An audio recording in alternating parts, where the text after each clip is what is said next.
کتاب بتاتا ہے امام شافعی رحمۃ اللہ کے دور کا پورا اس بوڑھے کے ہاں بیٹے تو تھے، بیٹے نہیں تھے۔ اللہ بیٹے اور بیٹی جس کو دے کا مقصد نیک دے، صالح دے، لیکن آج گھروں کے گھر گزر رہے ہیں، سب کو پتا ہے، مجھے بتانے کی ضرورت نہیں۔ بیٹی پیدا ہو گئی، اس نے وہاں اعلان کر دیا میں بیٹی خریدتا میں اللہ کی قسم اٹھا کر کہتا ہوں میں اس کی تربیت بھی کروں گا، میں اس کی تعلیم بھی اس کو دوں گا، اچھی تربیت کرنے کی اس کی کوشش کروں گا، اور جب یہ جوان ہوگی نا، جوان ہوگا تو اس کو دنیا کی سب سے قیمتی چیز ہوگا، دنیا کی رخصتی کا وقت اس کو دنیا کی سب سے بہترین چیز ہے۔ اللہ کی شان، بچی بڑی بڑی ہو گئی، بالغ ہو گئی، بچی جب بالغ ہو گئی، شادی کا وقت قریب آیا، اب ادھر شادی تیار ہے، باپ پریشان ہے، اللہ کی قسم اٹھائی، اسی نے دوسرا باپ بیٹھو،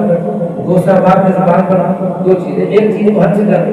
تیری بہن، تیری ماں، تیرے فلاں، تیری عدد، تیری بہن، تیری بہن، تیرے فلاں، دوسری کی بات میں اللہ کی قسم، اللہ کی قسم، اللہ کی قسم ہے، اللہ کی قسم، وہ کر یاد رکھنا جتنی قسمیں اٹھائی ہے ہر قسم کا کفارہ ہے، ہر قسم کا کفارہ ہے۔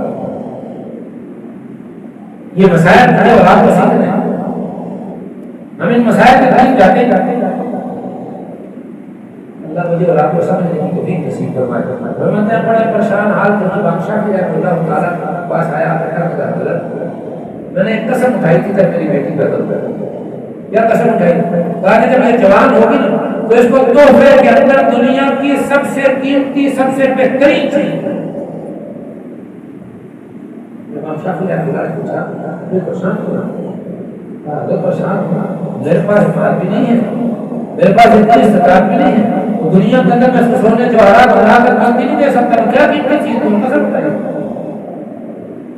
اللہ جزائے خیر عطا فرمائے علماء کو۔ امام شافعی رحمۃ اللہ بڑا پریشان ہونے کی ضرورت نہیں،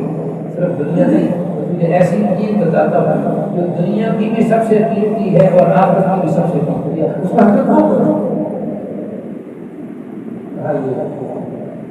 کیا ہے؟ قرآن، قرآن،